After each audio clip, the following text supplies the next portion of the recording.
అధిష్టానానికి తలనొప్పిగా రేవంత్ రెడ్డి తీరు. అంతే కదా! మరి ఇవన్నీ జరుగుతుంటే ఎట్లుంటది చెప్పు? ముఖ్యంగా పార్టీ ఫిరాయింపుల గురించి మాట్లాడుకుందాం.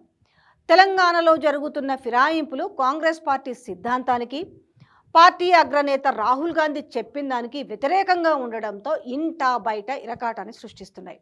దీంతో టీపీసీసీ అధ్యక్షుడు ముఖ్యమంత్రి రేవంత్ రెడ్డి పట్ల అధిష్టానమట మరి ఆగ్రహంగా ఉందట.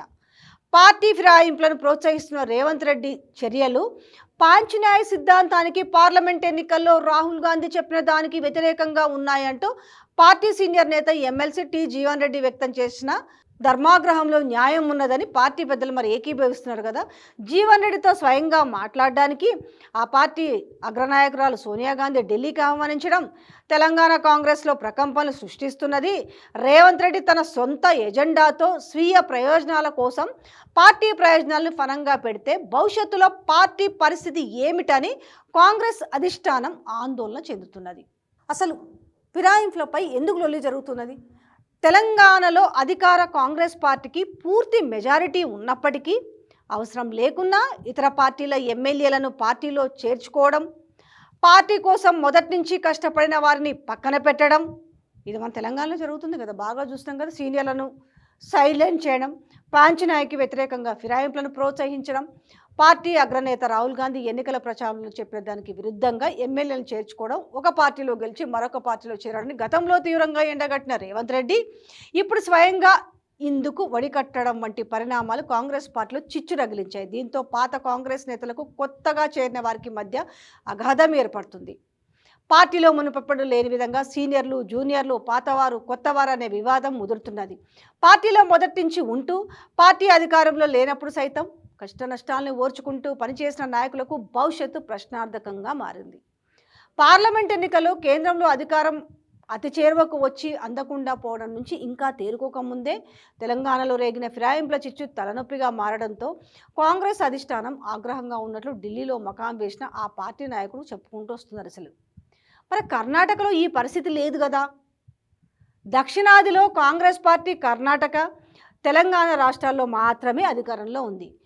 తెలంగాణలో మాదిరి కాకుండా కర్ణాటకలో అధికార కాంగ్రెస్ పార్టీ ఫిరాయింపులకు దూరంగా ఉంటున్నది. తెలంగాణలో కాంగ్రెస్ ప్రభుత్వాన్ని కూల్చుతామని బీఆర్ఎస్, బీజేపీ పార్టీలు హెచ్చరించినందువలన కారణంగానే తమ సంఖ్యాబలం పెంచుకున్నట్టుగా మరి ఆయన వర్కింగ్ ప్రెసిడెంట్ ఎవరో మహేష్ గుబాడ్ చెప్తున్నారు. మరి నిజానికి ఇలాంటి ప్రమాదం కర్ణాటకలో సైతం ఉంది కదా. అక్కడ కాంగ్రెస్ ప్రభుత్వాన్ని కూల్చుతామని బీజేపీ నేతలు మొదటి నుంచి హెచ్చరిస్తూనే ఉన్నారు. పైగా అక్కడ గతంలో కాంగ్రెస్ ప్రభుత్వాన్ని చీల్చిన చరిత్ర కూడా బీజేపీకి ఉంది. మరి కానీ తెలంగాణ రాష్ట్రంలో అలాంటి చరిత్ర లేదు. ప్రభుత్వాన్ని కూల్చుతారేమోనన్న సాకుతో ఫిరాయింపులను సీఎం రేవంత్ రెడ్డి సమర్థించుకోవడం హాస్యాస్పదం అనే అభిప్రాయం కూడా వ్యక్తమవుతున్నది. మరి ఇట్లా కాంగ్రెస్ ద్వంద్వ ప్రమాణాలు, కాంగ్రెస్ పార్టీ ద్వంద్వ ఎందుకు వైఖరిని అమలు చేస్తున్నది? ఒకవైపు తమ పార్టీ ఫిరాయింపులకు వ్యతిరేకం అంటూనే మరోవైపు తెలంగాణలో వాటిని ప్రోత్సహిస్తుంది. తాము ఫిరాయింపులకు వ్యతిరేకమని పార్లమెంట్ ఎన్నికల మేనిఫెస్టోలోని పాంచన్యాయలో స్పష్టం చేసింది. తాము కేంద్రంలో అధికారంలోకి వస్తే పార్టీ ఫిరాయింపులపై ఉక్కుపాదం మోపుతామని ఎన్నికల ప్రచార సభలో రాహుల్ గాంధీ పదే పదే వ్యాఖ్యానించారు. కానీ తాము అధికారంలో ఉన్న తెలంగాణలో మాత్రం ప్రతిపక్ష బీఆర్ఎస్ ఎమ్మెల్యేలను చేర్చుకోవడం కాంగ్రెస్ చెప్తున్నా ఆచరిస్తున్న దానికి పొంతన లేదని నిరూపిస్తున్నది. మరి హిమాచల్ ప్రదేశ్లో అనర్హత ఇక్కడ వర్తించదా అని కూడా క్వశ్చన్ వేయచ్చు. చూద్దాం. హిమాచల్ ప్రదేశ్లో అధికార కాంగ్రెస్ పార్టీకి చెందిన 6 ఎమ్మెల్యేలు పార్టీ విప్కు వ్యతిరేకంగా రాజ్యసభ ఎన్నికల్లో బీజేపీకి ఓటు వేశారు.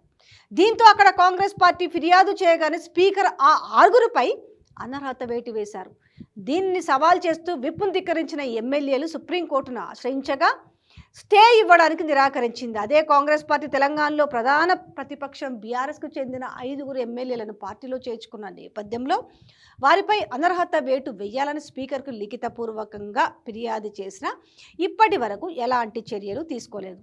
సరే, ఒక్కసారి మరి హర్యానాలో తంతు కూడా చూద్దాం. హర్యానాలో కూడా ఇదే తంతు సాగుతుంది. కాంగ్రెస్ 2 నాలుకల ధోరణికి హర్యానా ఉదంతం.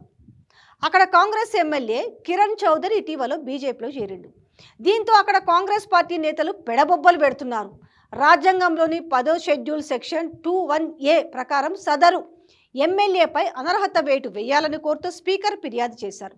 కాంగ్రెస్ పార్టీ గుర్తుపై గెలిచిన ఎమ్మెల్యేలకు ఆ పదవిలో కొనసాగే అర్హత లేదని స్పీకర్ను కోరుతున్నారు. మరి జాతీయ పార్టీ కాంగ్రెస్ పార్టీకి ఒక విధానం, సిద్ధాంతం అంటూ ఉండదా? ఒక రాష్ట్రానికి ఒక రకమైన వైఖరి ఆ? ఉంటుందా ఇట్లా? దీనికి ఆ పార్టీ ఏం సమాధానం చెప్తుందని ప్రజాస్వామిక వాదులు ప్రశ్నిస్తున్నారు.